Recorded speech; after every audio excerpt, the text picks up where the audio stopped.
ശരത് ലാലിന്റെയും കൃപേഷിന്റെയും സ്മൃതി മണ്ഡപത്തിനരികിൽ നിന്നും Rahul K V വിവരങ്ങളുമായി ചേരുന്നു.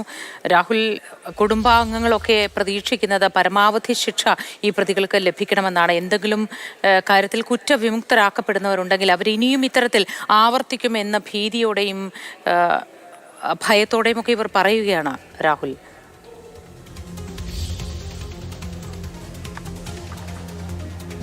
മോത്തി, വൈകാരിക നിമിഷങ്ങൾ തന്നെയായിരുന്നു. 2019 ഫെബ്രുവരി 17 രാത്രി മുതൽ കുടുംബം കാത്തിരിക്കുന്നത് വിധി ദിനത്തിനു വേണ്ടിയാണ്.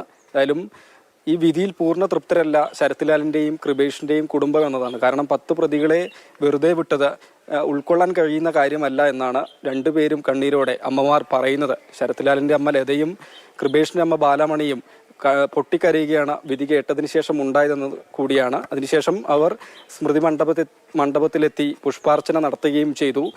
അതിവൈകാരികമായ നിമിഷങ്ങളിലൂടെയാണ് കല്ലിയോട് കടന്നുപോയത് എന്നതുകൂടിയാണ്. ഞാനിപ്പോൾ നിൽക്കുന്നത് ഈ സംഭവം കൃത്യം നടന്ന സ്ഥലത്താണ്. ഞാൻ ഈ നിൽക്കുന്ന കൃത്യം ഇവിടെയായിട്ടാണ് കൊലപാതകം നടക്കുന്നത്.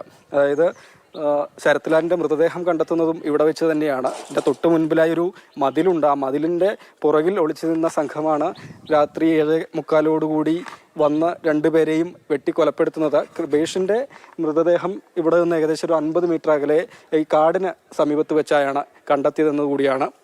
അപ്പം കുടുംബം മുന്നോട്ട് വെക്കുന്ന മറ്റു പ്രധാനപ്പെട്ട കാര്യം, ഈ പ്രതികൾ വിമുക്തരാക്കപ്പെട്ടവർ പുറത്തിറങ്ങിക്കഴിഞ്ഞാൽ മറ്റുള്ള അമ്മമാർക്കും ഇതേ രീതിയിലുള്ള അവസ്ഥ വരും. ഇനിയും യുവാക്കൾ കൊല്ലപ്പെടും എന്നതുകൂടിയാണ്. അതുകൊണ്ട് അവർക്ക് കൂടി ശിക്ഷ ലഭിക്കണം എന്നതാണ്. ഒപ്പം കോൺഗ്രസ് പറയുന്നത് എല്ലാവർക്കും ശിക്ഷ ലഭിക്കുന്നതിന് വേണ്ടി നിയമ നടപടികൾ തുടരും. അപ്പീൽ പോകേണ്ടതുണ്ടെങ്കിൽ ആ വിധത്തിൽ കാര്യങ്ങൾ നിയമപരമായി തന്നെ മുന്നോട്ട് കൊണ്ടുപോകും എന്നതാണ്. ജനുവരി 3-നാണ് ശിക്ഷ പ്രസ്താവിക്കുക. ആ ദിവസത്തിന് വേണ്ടിയുള്ള കാത്തിരിപ്പിലാണ് ശരത് ലാലിന്റെയും കൃപേഷിന്റെയും കുടുംബം, ഒപ്പം കോൺഗ്രസ് നേതൃത്വവും പ്രവർത്തകരും ഒന്നടങ്കമുള്ളത്. മോത്തി. ശരി രാഹുൽ.